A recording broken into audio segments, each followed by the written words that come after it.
Thank God for Judas. Thank God for Judas. That sounds like a weird thought, I know. I was just out for a walk there and I was thinking about different things, and I was thinking about how the enemies in our lives often do more to propel and push us forward into the future God has for us than our friends do. That in our culture today, and even very much in the church today, the highest relationship is friendship. We promote friendship. We're always trying to encourage friendship. We're trying to encourage people to get into small groups and fellowship groups and life groups to do friendship together. And friends are wonderful, and friends are great, and we need friends.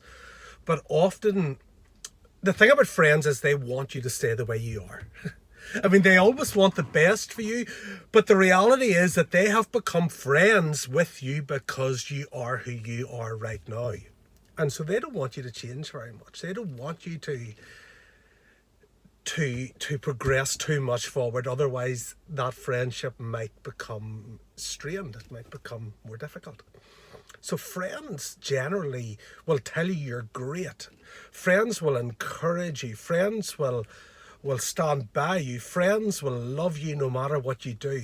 Here's the thing about a friend. A friend won't actually push you forward and do much to promote you or encourage you to step into the next thing God has for you, because that next thing might actually be away from them.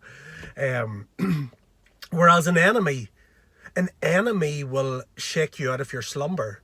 An enemy will force you out of passivity. When an enemy arises in your life, when I use the term enemy, I could mean a physical enemy, I could mean something, I could mean adversity, I could mean an adversary, I could mean the enemy, the devil.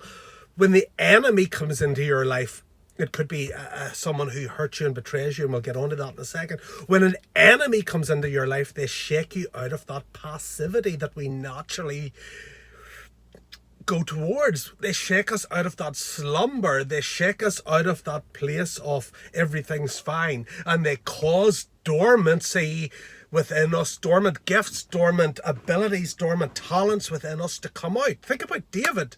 Think about David and Goliath. David is a nobody. He's a little shepherd boy. He's the least of the least. Nobody cares who he is until Goliath steps out and David is there. And in that moment, David goes from being an unknown shepherd boy to being someone about whom they're singing songs about the next day. That Saul has killed his thousands and David his tens of thousands. Goliath did more to promote David to kingship than his brothers or his friends ever did.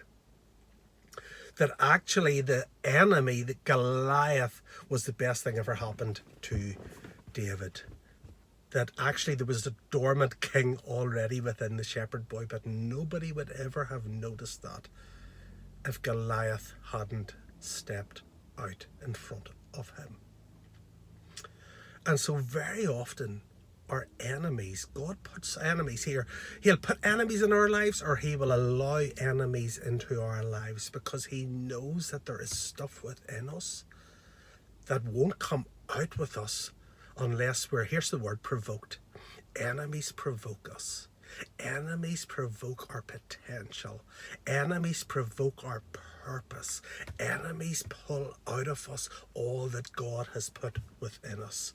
Our enemies, we need our enemies to move us forward in our lives sometimes. Here's the other thing then. I went from thinking about that, sorry, there's just a lot of people walking around me here. I went from thinking about that then to thinking about Judas. And I had this random thought of thank God for Judas. And Judas is the baddie in the Gospels, isn't he? Judas is the bad guy. He's the betrayer. He's the one out of the 12 who let Jesus down. And yet imagine if there had been no Judas. I was just thinking about that.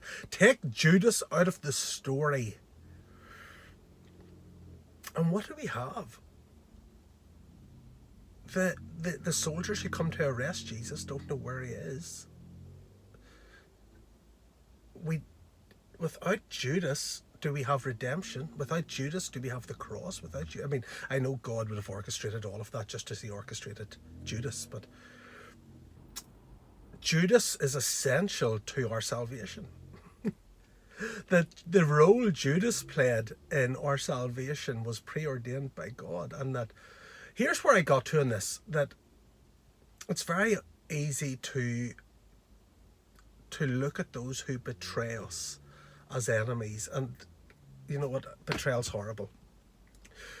But think about what those people do, those Judases, those people who really hurt us, those people who betray us, who let us down, who betray our trust. Think about what they do in your life. Think about what they have done. I think about one of the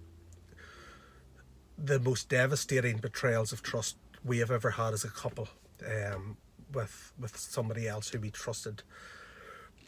And while it was so difficult, I am so thankful for that, because that did something. It pushed us out of a place that we were potentially going to stay because it was comfortable. We were going to move on at some point, but it pushed us to make a decision that we were putting off because of comfort and because of the uncertainty of moving on. And that person who betrayed us, that Judas, if you like, they were the final push we needed to say, we're getting out of here. This is not a healthy place for us anymore. This is not the place that God has for us anymore, and we don't want to be here anymore.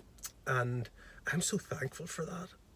I wouldn't have all the things that I love. I love my life. I do. I mean, I, like you, have hard times, but I look at all that God brought into our life after we moved on from that place and from that person who I've never seen since, and I wouldn't change a thing.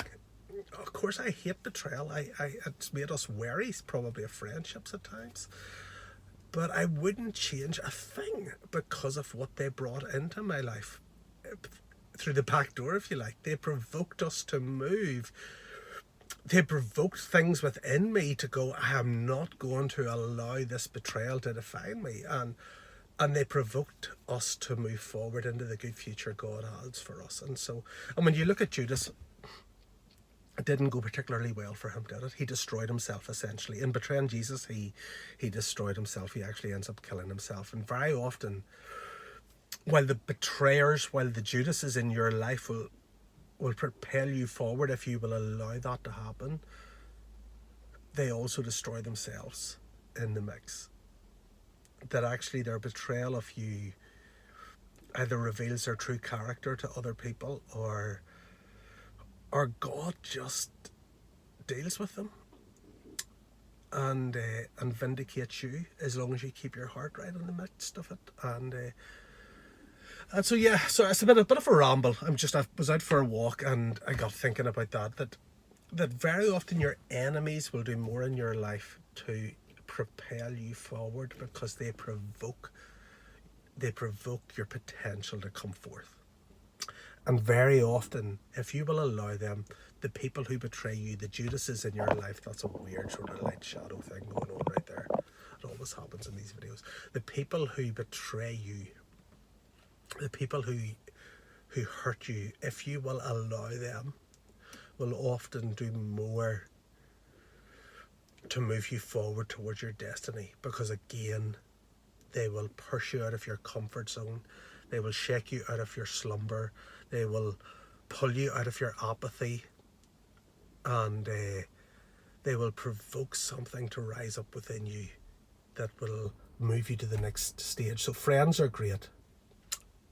Have good friends, but never underestimate the necessity of an enemy in your life and the power of what an enemy can do if you will handle your heart right, and if you will step forward courageously into the future that God has for you.